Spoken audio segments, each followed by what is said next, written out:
17வது அதிகாரத்துல 20வது வசனத்திலிருந்து நம்ம இது முழுக்கவே நம்ம எடுக்கலாம். அவ்வளவு தேவன் இயேசு கிறிஸ்து இந்த பூமியில வாழும்போது பிதாவின் இடத்துல ஜெபம் பண்றார்.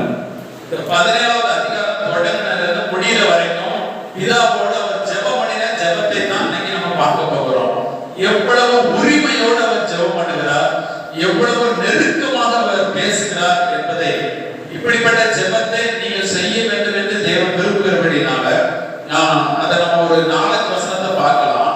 17வது அதிகாரத்துல 20ல இருந்து நான் படிக்கிறேன். 20வது வசனத்திலிருந்து, நான் இவர்களுக்காக வேண்டிக் கொள்ளுகிறதும் அல்லாமல் இவர்களுடைய வார்த்தையினால் என்னை விசுவாசிக்கிறவர்களுக்காகவும் வேண்டுகிறேன். அல்லேலூயா. இந்த வசனத்தை முதல்ல நம்ம பார்த்துறோம், அடித்தலாம். இது அப்போஸ்தலர்கள் இருக்காங்க, இயேசுவின் சீஷர்கள் இருக்காங்க. பிதாவிடத்துல ஜெபம் பண்றாரு. எப்படி சொல்றாருன்னா, நான் இவர்களுக்காக வேண்டிக் கொள்ளுகிறதும் அல்லாமல், யாருக்காக? நான் சீஷர்களுக்காக வேண்டிக் கொள்ளுகிறதும் அல்லாமல் இவர்களுடைய வார்த்தையினால என்னை விசுவாசிக்கிறவர்களுக்காகவும் வேண்டிக் கொள்ளுகிறேன்.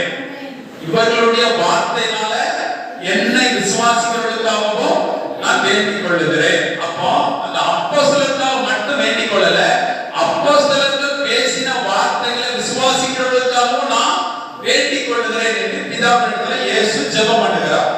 இப்போ இது யாரை குறிக்கிறது? நம்மளை எல்லாம் குறிக்கிறது. அப்படிதானே? நம்ம அந்த வார்த்தையினால் விசுவாசித்து தான் நினைக்கிறேன் தேவ சமூகத்துல வந்திருக்கிறோம். அப்ப நமக்காகவும் வேண்டிக் கொள்கிறேன்னு சொல்றாரு. அப்ப அதுக்கு கீழே உள்ளது எல்லாமே என்னதெல்லாம் சொல்லப்படுதோ உங்களுக்காக விண்ணப்பம் பண்ணினது இயேசு. அல்லேலூயா. அந்த உணர்வோடு நாம் அடுத்த படிக்கலாம். 21 படிக்கலாம்.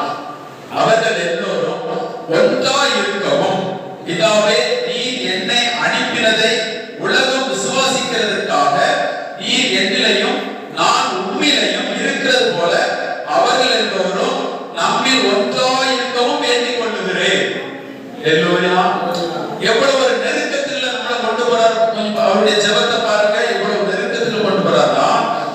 நாம் ஒன்றாய் இருக்கிறது போல, பிதாவிடத்துல இயேசு சொல்றார், நாம் ஒன்றாய் இருக்கிறது போல நீர் என்னை அனுப்பினதை இந்த உலகம் விசுவாசிக்கிறதுக்காக. சீசர்களை சொல்ல, உலகத்தில் இருக்கிறவங்கள விசுவாசிக்கிறாங்க. சீசர்கள் உலகத்தை விட்டு வெளியே வந்துட்டாங்க.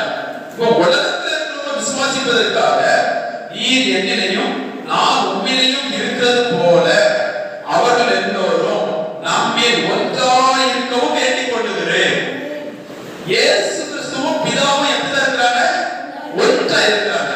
அப்படி இருக்கிறது போல இவர்களும் நம்மில் ஒன்றாய் இருக்க வேண்டிக் கொள்ளுகிறேன்.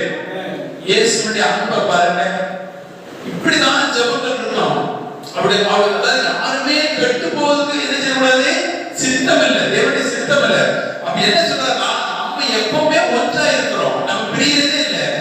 இவர்களும் என் சீஷருடைய வார்த்தையை கேட்டவர்களும் அதை என்ன விசுவாசிக்கிறவங்களும் நம்ம ஒன்றா இருக்கிற போல நம்மளோட அவர்களும் ஒன்றா இருக்க வேண்டுகிறேன்.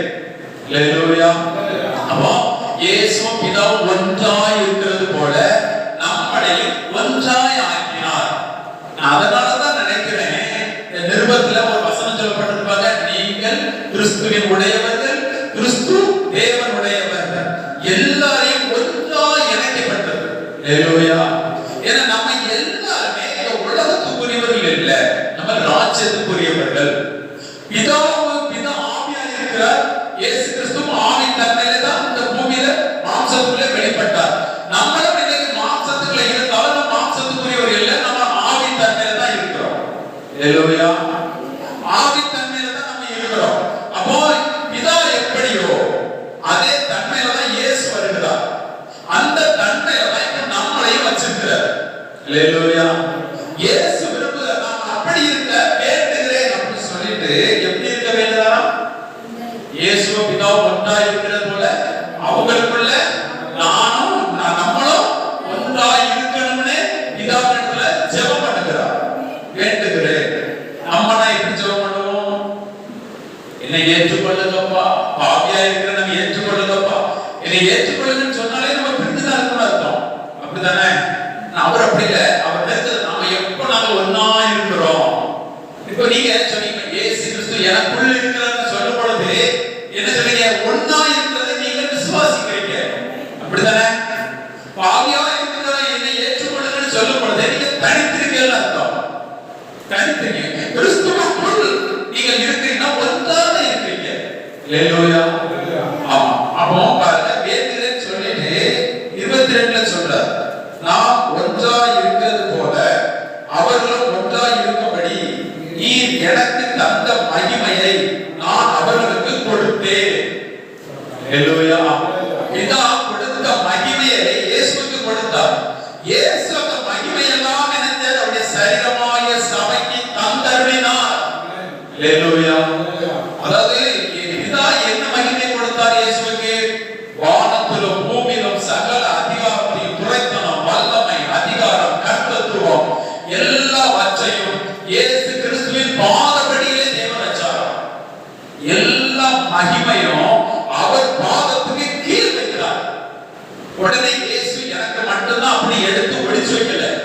இயேசு அப்படியே எடுத்து என்னை விசுவாசிக்கிறவர் யாரெல்லாம் விசுவாசிக்கிறாங்களோ அவங்க மேல இந்த அதிகாரத்தெல்லாம் கொண்டு வச்சுட்டார். அல்லேலூயா. இப்போ நம்ம இது எப்படி செயல்படுத்தணும் அப்படின்னா, அந்த வார்த்தை ஏற்று இயேசு கிறிஸ்துவுக்குள் உள்ள அதிகாரம் எல்லாம் அவருடைய சரீரமாகி எனக்குள் செயல்படுகிறது என்பதை நீங்கள் விசுவாசிக்கும் பொழுதுதான் அந்த அதிகாரம், வல்லமை எல்லாம் உங்களுக்குள் செயல்பட ஆரம்பிக்கும்.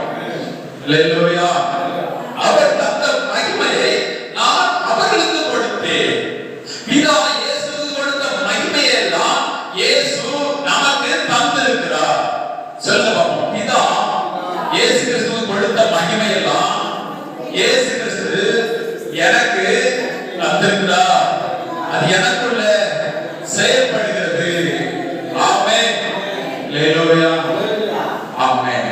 பாருங்க, எல்லாவற்றுக்கும் மேல ஜீவன் தான். அந்த ஜீவனை நமக்கு தந்திருக்கிறார். இப்போ அது தந்துட்டாலே எல்லாவற்றுக்கும் மேலையும் நீங்கள் ஆளுகை தன்மை உங்களுக்கு உண்டு. அல்லேலூயா. ஆமா. இது யாருக்குள்ள வரும் அப்படின்னா நல்லா யோசிச்சுக்கணும். ஆவியில பிழைத்தவர்களுக்கு தான் இருக்கும். ஆவியில பிழைத்தவர்கள் தான் தேவனுடைய பிள்ளைகள். அல்லேலூயா. மறுபடி பிறந்தவர்கள், அவர்கள் ஆவியில பிறந்தவர்கள், வார்த்தையால் ஜெயிக்கப்பட்டவர்கள், அவர்கள் கிறிஸ்துவுக்குள் பிறந்தவர்கள். ஆமென். அப்ப இப்படிப்பட்டவர்களுக்கு எல்லா அதிகாரமும் கொடுக்கப்பட்டிருக்குது. அடுத்த